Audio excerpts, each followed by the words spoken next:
समागत्य तिष्ठं तमानन्दकन्दं परब्रह्मलिङ्गं भजे पाण्डुरङ्गं पांडुरंगकारू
सारे चरण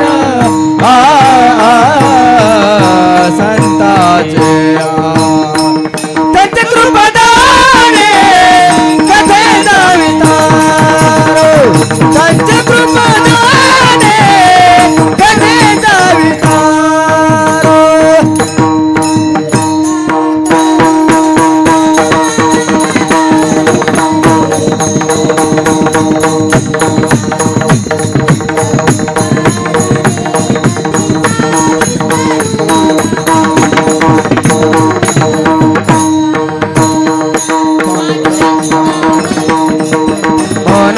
मना दुसरे चरण संताचिया दुसरे चरण संताचिया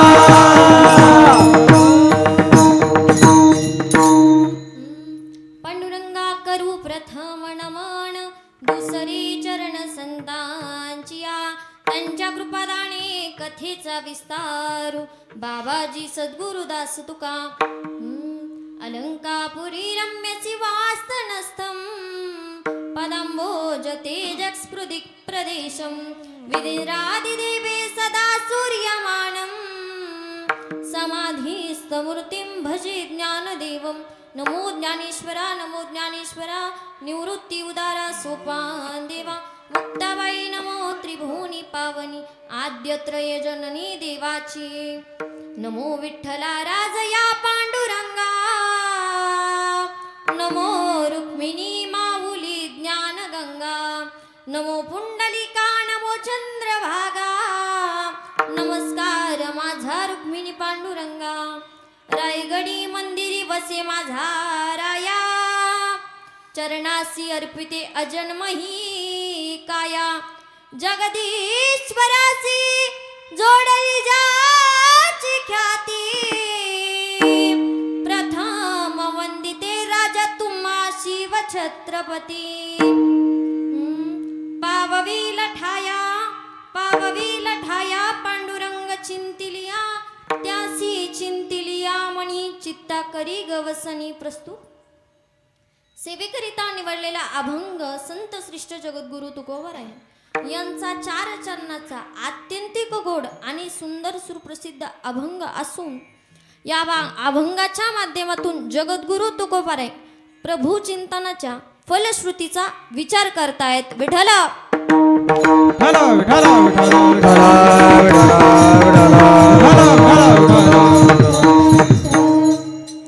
उपस्थित सर्व भाविक सगळे श्रोते मंडळ गुंजन मंडळ महाराज मंडळ यांच्या पावनाने सन्मानाने उपस्थितीमध्ये आपलं श्री क्षेत्र तुळजापूर तालुका सिंदखेड राजा जिल्हा बुलढाणा देऊळगाव राजा तालुका देऊळगाव राजा जिल्हा बुलढाणा या ठिकाणी गेल्या 32 वर्षापासून, 32 वर्ष म्हणलं की कीर्तनकार अर्धा गाडीतच होतो. क्या बात है, वाह. 32 वर्षापासून चालू असलेला अखंड हरिनाम सप्ताह आणि त्यामध्ये आज माझ्या वाटेला आलेली दुसऱ्या क्रमांकाची सेवा. आज कीर्तनासाठी महाराष्ट्रातील ख्यातनाम गायनाचार्य हरिभक्तपरायण समाधान महाराज जोगदंड इतकी सुंदर चाल गायली महाराज. तुम्ही जेवढे शेतामध्ये दमत नाही ना तेवढे हे 2 तासात दमतात. त्यांच्यासाठी एकदा टाळ्या वाजवा. त्यांना द्यावेत तेवढे धन्यवाद कमीच आहे. त्याच्यानंतर भगवान महाराज कठोरे असतील, बाबूराव महाराज खरात असतील, दत्तू महाराज कोल्हे असतील, गोपाल महाराज कोल्हे असतील, जनार्दन महाराज खरात असतील, गणेश महाराज खरात असतील. तशी मृदंगावरती सुंदर यांची थाप आहे. अख्खा महाराष्ट्र त्यांनी गाजवलाय असे हरिभक्तपरायण करण महाराज शिंदे, बरोबर, त्यांना सुद्धा द्यावेत तेवढे धन्यवाद कमीच आहेत. तसेच शूटिंगसाठी आमचे कृष्णा महाराज हरणी, त्यांना सुद्धा द्यावेत तेवढे धन्यवाद कमीच आहेत. चोपदार असतील, विनेकरी बाबा असतील, तिकडं आमचे पोलीस पाटील असतील, तुम्हा सर्वांना धन्यवाद. आज कीर्तनाकरता आवर्जून उपस्थित माझे गुरुवर्य परमपूज्य परम आदरणीय रामेश्वरजी महाराज भाकड, त्यांना सुद्धा द्यावेत तेवढे धन्यवाद कमीच आहेत. तसंच अट्टहासाने मला आळंदीला पाठवण्याचा ज्यांनी अट्टहास केला आणि मला त्यांच्या आशीर्वादाने, माझ्या कर्माने त्यांच्या आशीर्वादाने जाण्याचं योगाला असे असणारे माझे पिताश्री ते सुद्धा इथे उपस्थित आहे. तसेच माझ्यावरती नितांत प्रेम करणारे माझे बंधू तेही इथे उपस्थित आहे. आळंदीमध्ये सतत पाठराख करणारे आमचे हरिभक्तपरायण आपले गावचे पुत्र संभाजी महाराज कोल्हे ते सुद्धा इथे उपस्थित आहे. त्यांना सुद्धा द्यावेत तेवढे धन्यवाद कमीच आहेत. तसेच त्यांचे वडील आहेत, सर्वांना उपस्थित आहेत, सर्वांना मनापासून द्यावेत तेवढे धन्यवाद कमीच आहेत. आता सांगू, ज्यांचं नाव राहिलं असतील, ज्यांचे नाव राहिले असतील त्यांना मनापासून धन्यवाद देऊ का सर? ज्यांचं नाव घेतलं ते देव आणि ज्यांचं नाव नाही घेतलं ते महादेव. विठ्ठला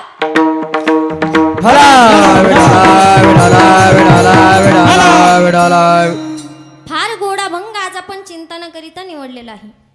प्रभू चिंतनाची फलश्रुती तुकोबारायांनी साधू संतांनी तुम्हा आम्हाला का सांगितली बरं?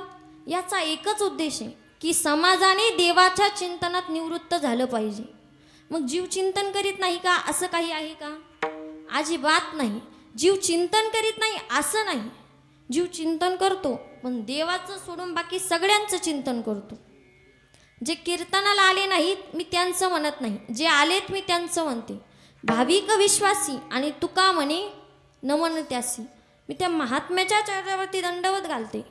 खरं सांगा, आपला विश्वास जास्त कुणावरती? जेवढा आपला विश्वास संसारावरती तेवढा देवावरती नाही. जेवढा काळ आपला संसाराच्या चिंतनात जातो तेवढा काळ आपल्याकडून देवाचं चिंतन घडत नाही. खरं तर आम्हाला साधू संतांनी सांगितलंय, रिकाम्या अर्ध घडी राहू नको. तू अर्ध घडी सुद्धा रिकामा राहू नको. पण ज्यांना काहीच जमत नाही त्यांना हेही सांगितलंय, मोठीके निमिष भरी दे तुझाय, थोडा तरी वेळ परमार्थाला दे. खरं तर त्यांना काय सांगायचंय? रिकाम्या अर्धा घडी राहू नको. पण जो काहीच कामाचा नाही, ज्याच्याने काहीच होऊ शकत नाही, त्याला सांगितलंय, मोठीके निमिष भरी दे तुझाय, थोडा तरी वेळ परमार्थाला दे. महाराज नका आमचे इतके माप काढू. आम्हाला फक्त इतकंच सांगा, आम्ही जे संसाराचं चिंतन करतो ते चुकीचं आहे का? हा प्रश्नच बनत नाही महाराज. ते चुकीचंच आहे. मग आम्ही काय केलं पाहिजे? कशाचं चिंतन केलं पाहिजे? करोनिया मन शुद्ध भावे, करोनिया मन शुद्ध भावे, करोनिया मन शुद्ध भावे, करोनिया मन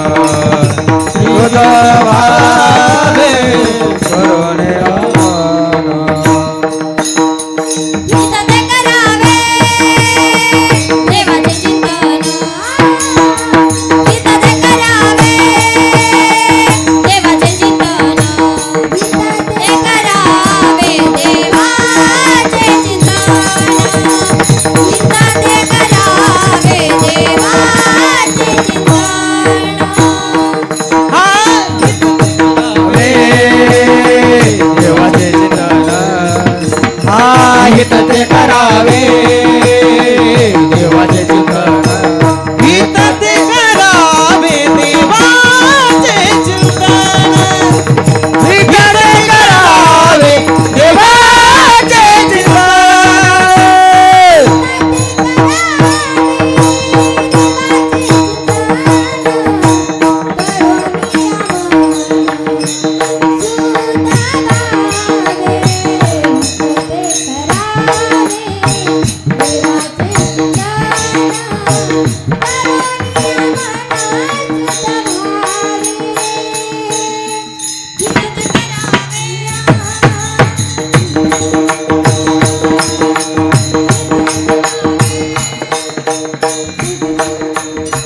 हित ते करावे देवाचे चिंतन हित ते करावे देवाचे चिंतन हित ते करावे देवाचे चिंतन हित ते करावे देवाचे चिंतन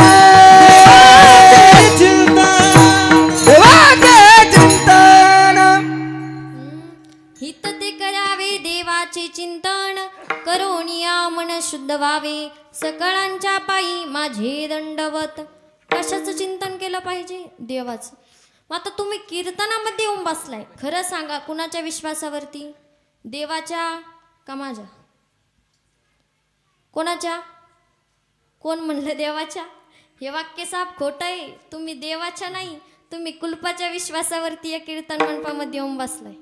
खरं आहे की नाही? नंतर कीर्तन झाल्यावर एक चक्कर मारून येऊ. कोणी कोणी कुलूप लावले, कोण देवाच्या विश्वासावरती सोडून आले. तुम्ही सगळेजण घराला कुलूप लावून आले. महाराज, आमचं दुर्दैव असं आहे, आमचा त्या कुलपावरती विश्वास आहे, त्या लोखंडाच्या तुकड्यावरती विश्वास आहे, पण देवावरती नाही. आणि आम्हाला साधू संतांनी सांगितलं हित ते करावे देवाचे चिंतन.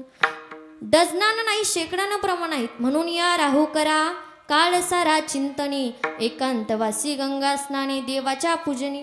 तात्पर्य महाराज, आम्ही जेव्हा संसाराचं चिंतन करतो ना, तेव्हा नियम असा असतो. आपण शेतामध्ये फिरतो ना, आणि आपण एखादं सरकीला पावडर मारतोय, खत पेरतोय, काहीतरी मारतोय, आणि एखादा माणूस तुमच्याकडे येतो आणि म्हणतो हे पावडर मारू नका, हे बियाणं पेरू नका.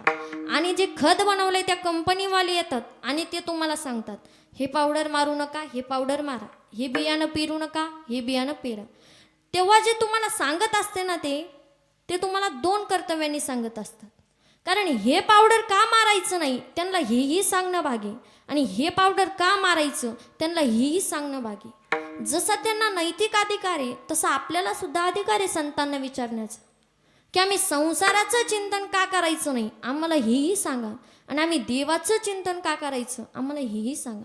मग संसाराचं चिंतन का करायचं नाही हे आपणही बघू, आणि देवाचं चिंतन का करायचं यात आपण अभंगात प्रवेश केल्यावरती बघू. विठ्ठल विठ्ठल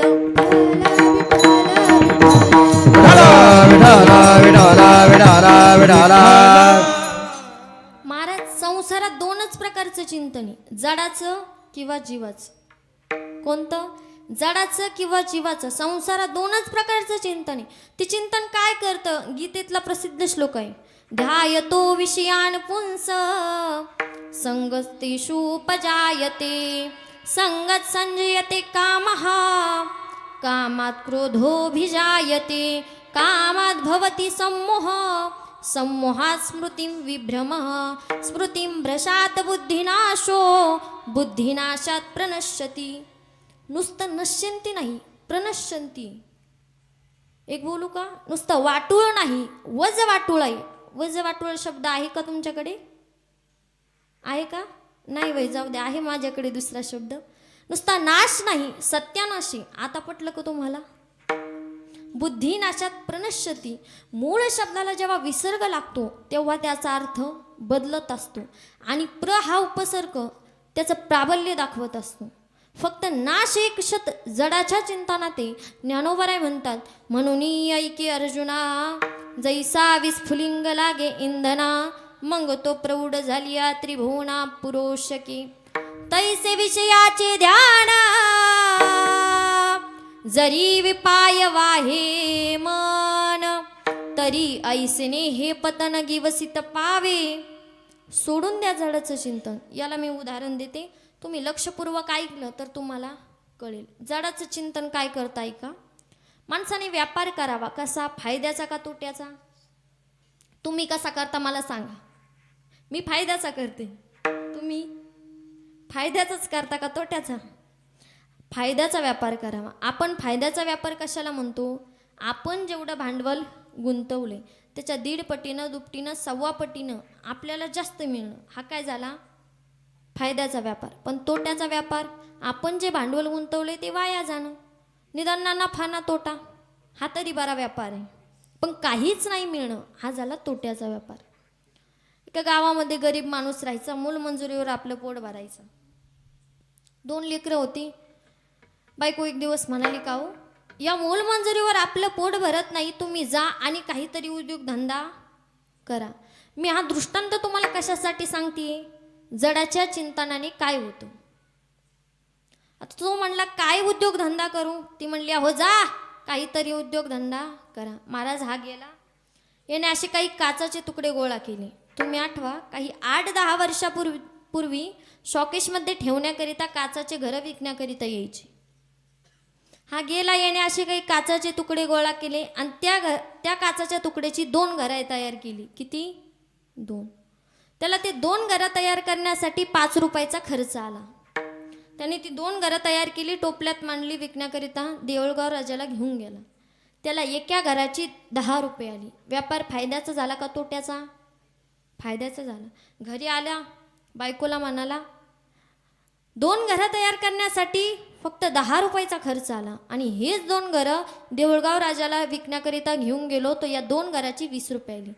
बायकोलाही आनंद झाला. बायको म्हणाली, वा वा, काय टकळ फायदा या धंद्यामध्ये. 2 तास बोलायचं, 7,000 रुपये. ज्यांना कळलं त्यांना धन्यवाद आणि ज्यांना नाही कळलं त्यांनाही धन्यवाद. विठ्ठल विठ्ठल.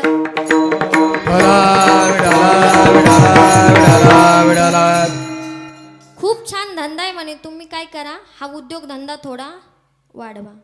उद्योगधंदा वाढवा, पण मी तुम्हाला एक ओवी सांगते, त्या ओवीचं पालन करा. आता याला ती ओवीच माहीत नव्हती. तो म्हणला, कसली ओवी, कोणती ओवी? ती म्हणली, ज्ञानोबरायांची ओवी. तरीच ओळख खरी धनंजया, जो राज्ये सेवे ठाया वस्तीसी. जो माणूस श्रीमंत आहे आणि विलासी. काही नाही महाराज, काही एवढे विलासी. विलासी हा शब्द 2 मिनिटं सोपा करते. हौशी.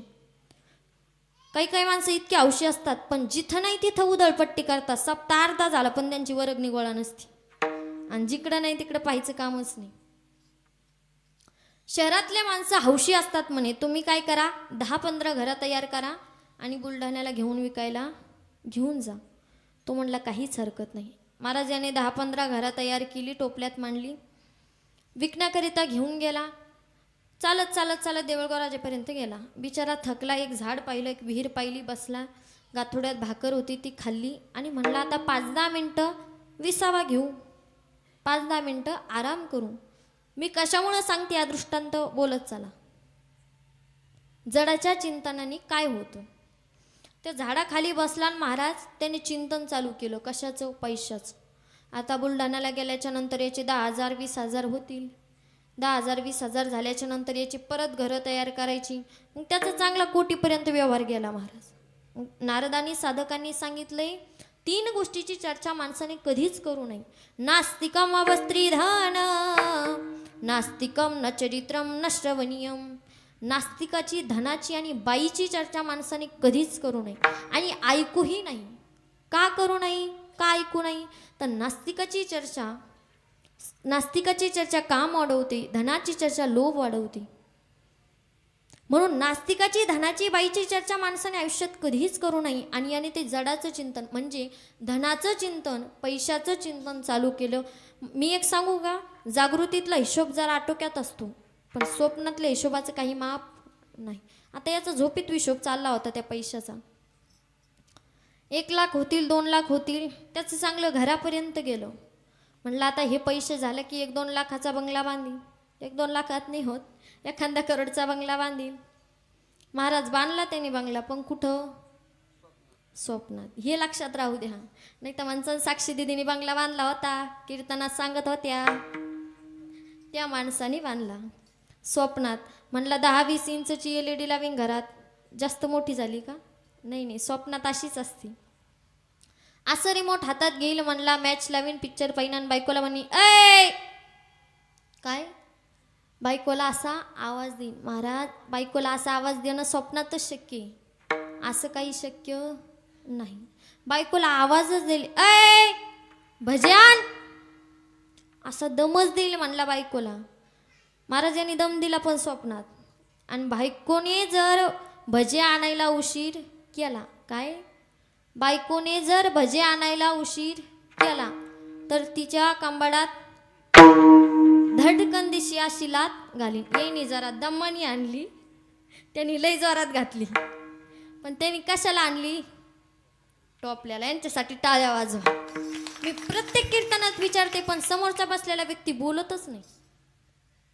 त्याने लात मारली टोपल्याला.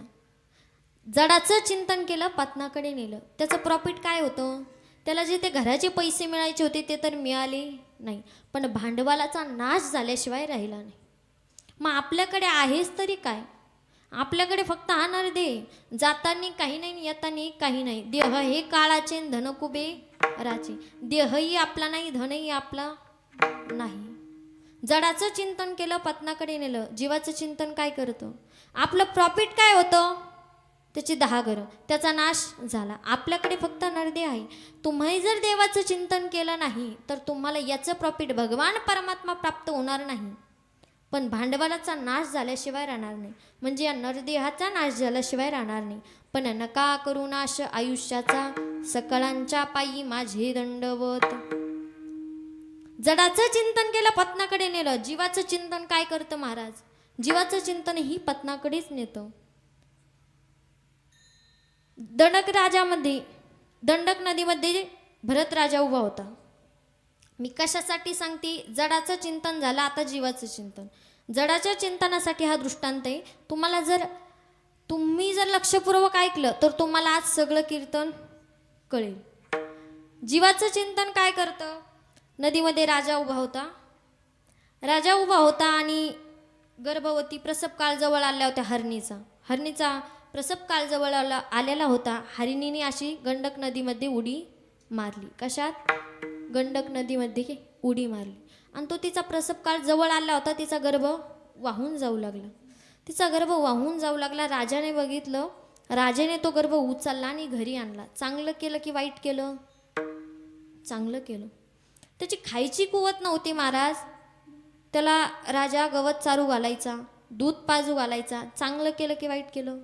चांगलं केलं. त्याला वाटलं रस्त्यात जर या पिल्ल्याला टाकून दिलं तर याला कुत्रे मांजरे खाऊन टाकतील.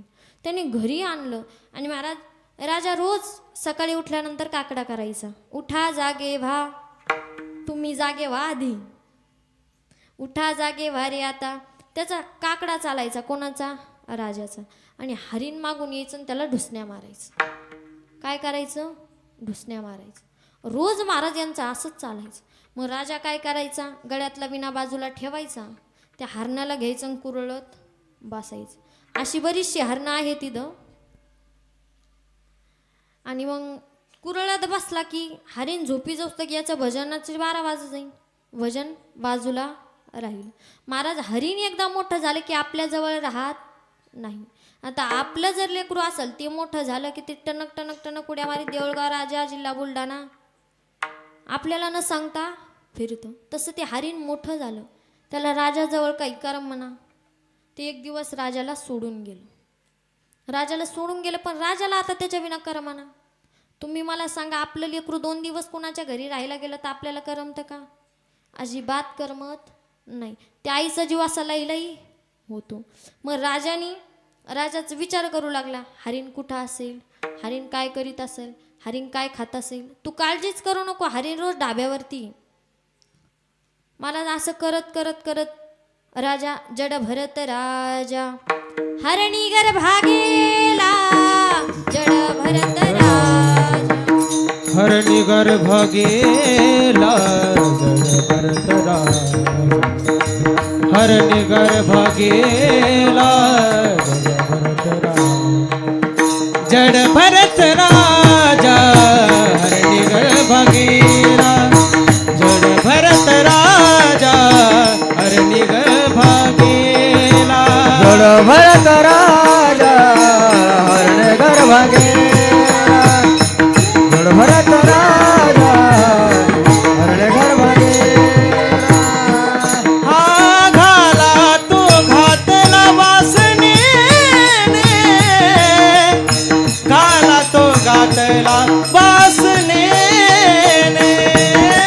घाला तो घातला वासने घाला तो घातला वासने हो हो घाला तो घातला वासनेने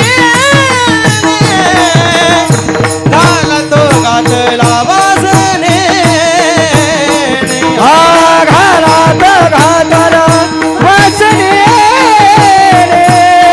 घाला तो घातला वासने भरत राजा हरणी गर्भ गेला भरत राजा हरणी गर्भ गेला हा जड भरत राजा हरण गर्भ गेला जड भरत राजा हरण गर्भ गेला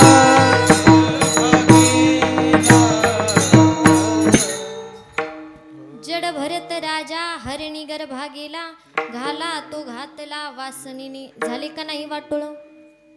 जडाचं चिंतन केलं पत्नाकडे नेलं जीवाचं चिंतन केलं पत्नाकडे नेलं. मग महाराज आम्ही नेमकं चिंतन करायचं कोणाचं करायचं? मग देवाचं चिंतन केल्याने आम्हाला काय मिळणार आहे? तर देवाचं चिंतन केल्याने आजच्या घेतलेल्या अभंगामध्ये 3-4 प्रकारची फलश्रुती सांगितली. अत्यंत महत्त्वाची फलश्रुती मानवी जीवनाचे कल्याण डोळ्यासमोर ठेवून अत्यंत महत्त्वाची फलश्रुती अभंगाच्या प्रथम चरणात सांगितली. पावसील ठाया पावसील ठाया पावसील ठाया पावसील ठाया पावसील ठाया पावसील ठाया पावसील ठाया पावसील ठाया पाववीर ठाया ठाया पाववीर ठाया पाववीर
ठाया म्हणजे ठिकाणाला.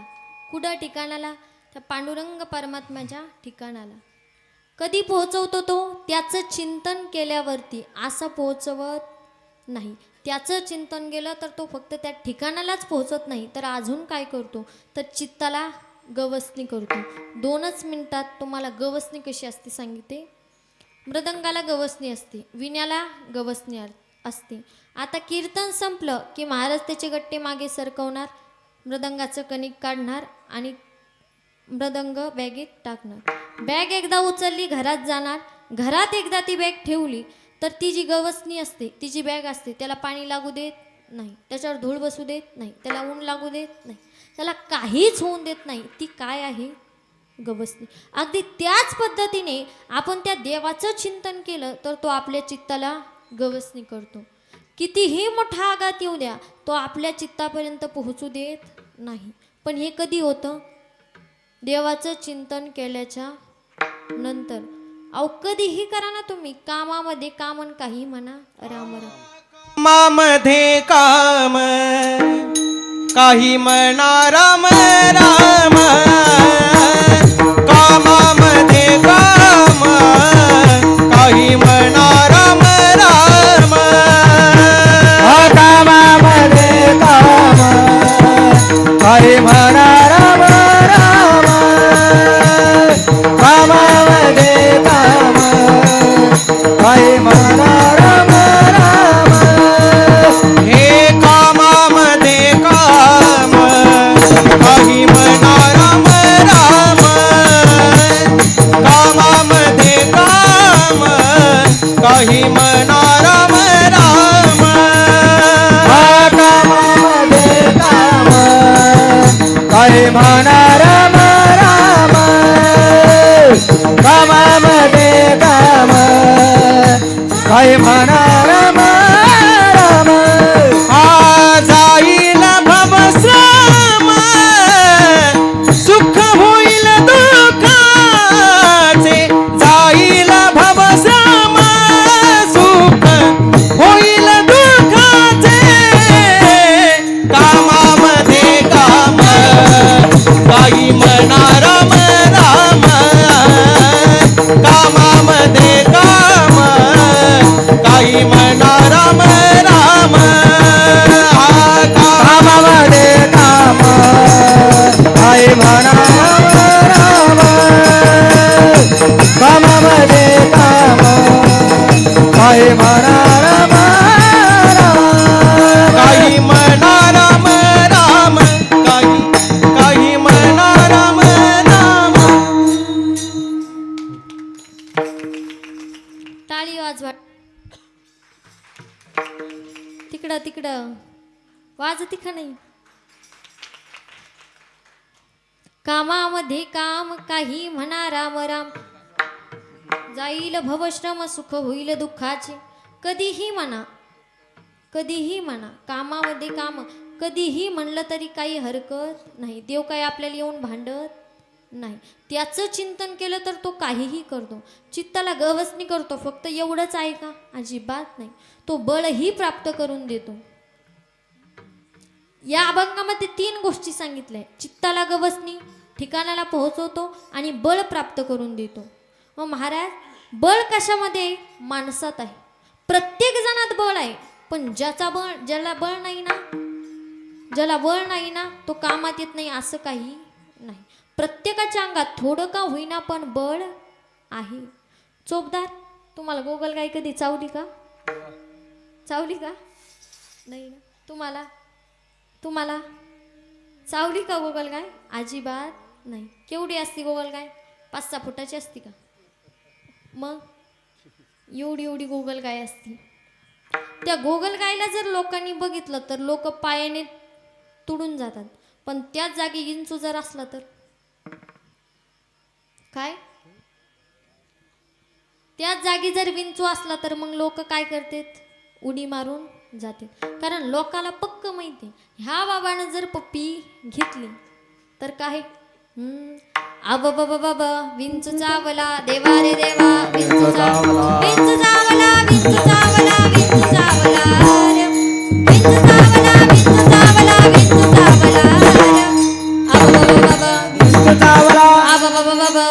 चावला आबा बाबा बाबा विंचू चावला विंचू चावला विंचू चावला विंचू चावला विंचू चावला विंचू चावला विंचू चावला विंचू चावला विंचू चावला काय मी करू विंचू चावला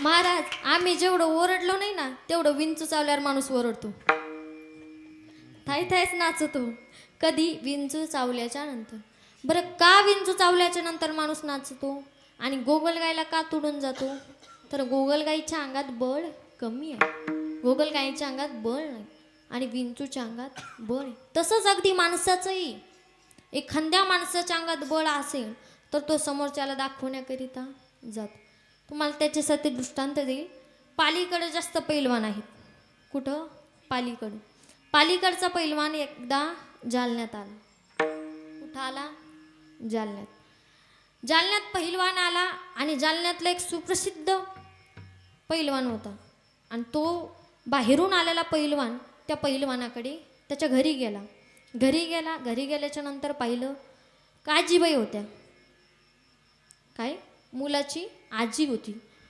आणि आजीबाई काय आपल्या भाकरी थापत होत्या चुलीवरती आता त्या खेडेगावातल्या तो शहरातून आलेला होता लांबून आलेला होता मोठ्या घरचा होता हा छोट्या घरचा होता आजीबाई भाकरी थापत होत्या आणि आजीबाईला म्हणला आजी ओ आजी आजी म्हणल्या काय तुमचा नातू कुठे माझा नातू शेतात दारे धरायला गेला आता पहिलवान आणि दारे धरायला तुम्हीच विचार करा तो म्हणलाय पहिलवान आहे ना तुमचा नातू हो पहिलवान आहे आणि पहिलवान दारे धरायला जातात हो दारे धरायला जातो येईल 10-15 मिनिटात येईल तुम्ही बसा आजीबाईला आता आजीबाई खेडेगावातली ती चौकशी करायची सवय आजीबाई म्हणल्या कुठले आहात कुठून आले आहात तुम्ही दमून आले असतील एक काम करा तुम्ही जेवायला बसा असं कोण म्हणलं तुम्हाला नाही म्हणले आम्ही आजीबाई असं पहिलवानाला म्हणल्या आजीबाई म्हणल्या आमच्या पहिलवानासोबत तुमचं काय काम आहे पहिलवान म्हणले मला त्याच्यासोबत कुस्ती खेळायची काय करायचं त्याच्यासोबत कुस्ती खेळायची मी तुमच्या नातवाचं लई नाव ऐकलंय मला एकदा त्याच्यासोबत कुस्तीच खेळू द्या असं कोण म्हणलं हा पहिलवान म्हणलं आजीबाई म्हणलं तुम्ही त्यो शेतातून आला की पहिलं कुस्ती खेळा पण आता जेवायला बसा बसले महाराज जेवायला आजीबाईंनी ताटं वाढली भाकरी केल्या होत्या चुलीवरच्या भाकरी वाढल्या चटणी वाढली आणि पहिलवान म्हणतो आजी ह्याच्यावर तेल आजीबाई म्हणते आणते ना थांबा आजी गेल्या आतमध्ये पहिल्या काळात डेरके राहायचे पहा त्या डेरक्यात होती करडी आजीबाईंनी करडी आणली आणि सगळ्याला मुठ वाढली पहिलवान म्हणतोय मी आजीला तेल मागितलंय आजीने करडी दिली आजीबाई काय बिरी काय आजी मी तुम्हाला तेल मागितलंय आजी म्हणते अरे हेच तर तेल आहे नाही आजी इकडा आजीबाईंनी करडी घेतली महाराज काय हातात करडी घेतली नाशी कर कर कर कर कर कर पिली आणि त्याच्यानं टप टप टप टप तेल काढलं महाराज पहिलवान अर्धा गारच झाला म्हणला आजीबाई जर करडीतून तेल काढीत असन तर नातू आपलं काय काय करी